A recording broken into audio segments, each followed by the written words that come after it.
Naishi Same, Sterling Kisima. Nimesikitishwa na maafa ya ndugu zetu kwenye Channel 1, kwenye mwani tunaoishi nayo Same. Hususani kwenye mwani ninaowatambua waliokuwa wanaenda kwenye harusi ni Mama Rama Sawari, mke wa Mhando,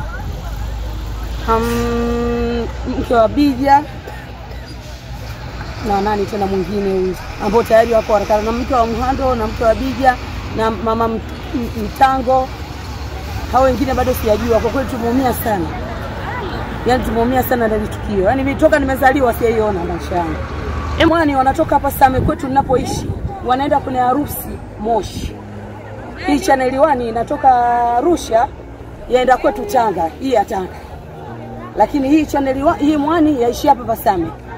Ni kama walikuwa wamekodisha, wanaenda kwenye harusi. Mimi naitwa Cosmas Steven Sheklango, ni mkazi wa hapa Same.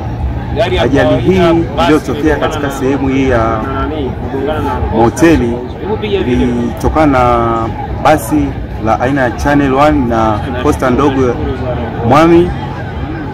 Chanzo cha ajali hii inasemekana zaidi ni gari aina ya basi ya Channel kupasuka tairi na kupoteza mwelekeo wa njia, na hivyo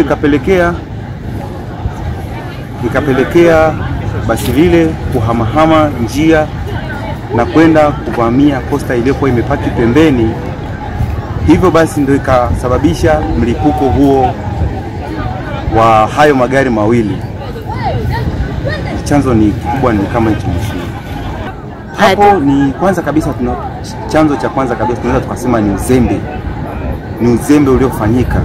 Maana magari yaliwaka moto muda sana, na taarifa ilitokea muda mrefu sana, na ikasababisha mpaka vijana wa bodaboda wakaamua kuchukua uamuzi wa kwenda kukusanya bodaboda wenzao na kuja kuchukua mawe na kuanza kuvunja kwenye magari wale, wavunje vioo kusudi wasaidie watu wafanya nini ili waweze kutoka.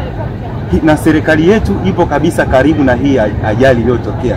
Taarifa wamepewa, lakini bado kabisa hawajaifuatilia kiundani zaidi, na wakaamua kukaa na kupuuzia. Na hivyo baada ya kuona watu wengi ndio wakaona kabisa kumbe kweli ngoja tuchukue jukumu la kufanya nini, la kutoka. Na baada ya kutoka wakakuta bodaboda wako katika hilo swala la uokoaji, wanatuletea ambulance ingali watu wameshateketea, mamia na mamia ya watu.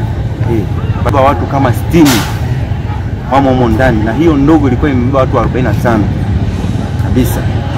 Kama hatuna hata vifaa vya uokoaji, ndio changamoto kubwa iliyopelekea mpaka hata hao watu wanapoteza maisha.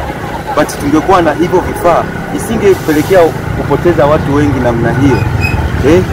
Kwa hiyo popote mheshimiwa unaposikia kero hizi au kereketwa hii, tunaomba, maana hili ni funzo kabisa kwamba kuna leo na kesho. Kesho likitokea hili itakuwa vile vile au litajirudia au kutakuwa na mabadiliko mengine.